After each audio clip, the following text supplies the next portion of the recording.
All right, and welcome to In the Studio with Les Castellanos.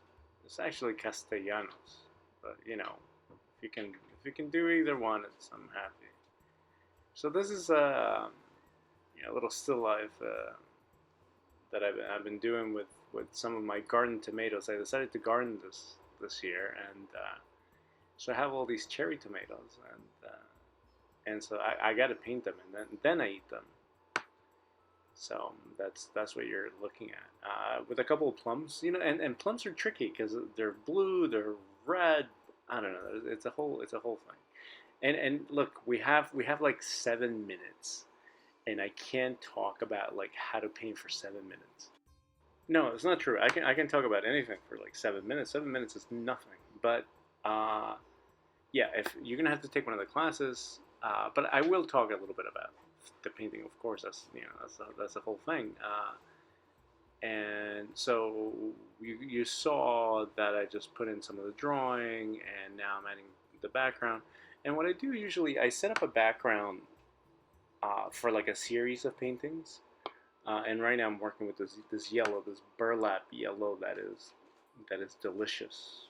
Uh, if that's a good word to describe it. And there's a cherry tomatoes. Like I said, I've been planting these cherry tomatoes, and I also planted broccoli, and it bolted, and so my broccoli bolted, and I had no idea that that was a thing. I thought I was just gonna be like this awesome farmer and grow this amazing broccoli, and I was gonna have this farm stand in front of my house, but it didn't really work out that way. Uh, but there's a but oh look, I'm adding some of the shadow in there, and shadows. And the thing about this plum is it's dark, and so you have to make the light area lighter without making it seem like it's too light.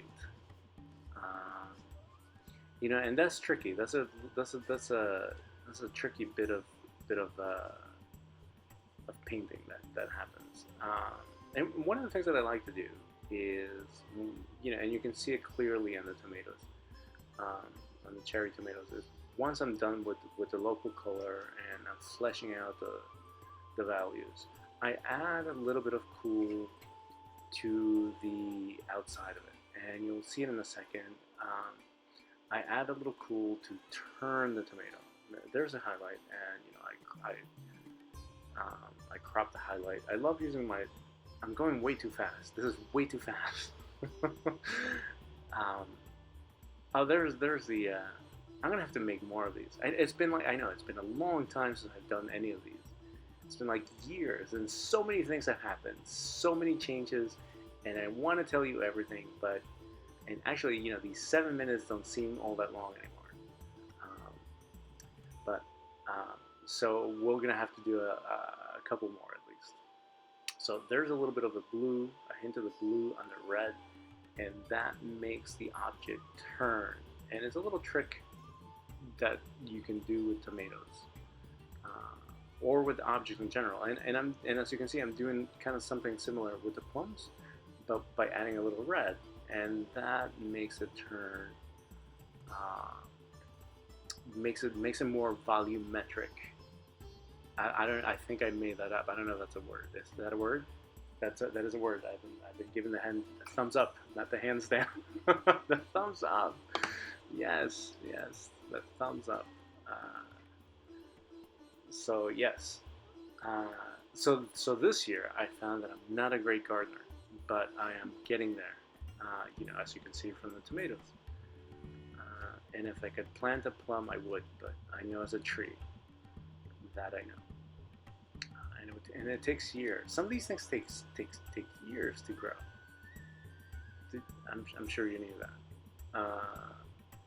So, and the thing about the plums is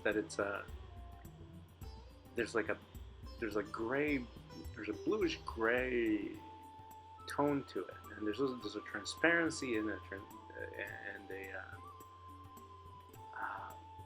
translucency. Oh, that's good. That's hard. To the skin, uh, and also I need to get a better camera. No, I have a good camera. Just that the angle is tricky. I can't angle it right. I have to. It's a whole thing. Yeah, it's just me. It's just me, and so it's a whole thing. And here's the yellow that I was talking about earlier.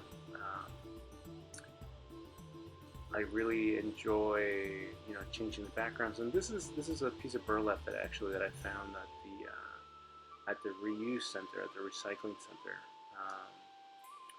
which for an artist is a great source um, of stuff, because there's a lot of stuff there that needs to get painted and reused. And so if you have one, you should take one. You should go and take a look at the, not take one. You should go and take a look at the reuse center. Oh, okay. I had sake, so you're gonna have to deal with that. So I'm softening the edges now, and I'm throwing in some of the background. Uh, no, I am adding in some of the shadows. Yeah. That's what I'm doing. See, and originally I warmed up the shadows, and then I added a transparent layer of cool, so that way there's a play between the cool and the warmth in the shadow. Um, and this is my favorite part, when I add little bits of shape into the painting. These negative shapes of color are so fun to do. And yeah, and then there's the painting, and then you go back in there and touch things up. And these are, for me anyway, these are, I don't know, is it practice? Is it a full painting? They're kind of a bit of both, and there's my signature. I think I'll go back into it for a second or so. Yeah, there it is. And so that's pretty much it. Wow, that was fast. And so thank you for hanging out with me for these last 7 minutes. And if you've made it through the whole thing, well, that's kudos. Kudos. It's a funny word. Yeah, I don't understand all the words, because I'm not American. So yeah. All right. So I will see you on the next one.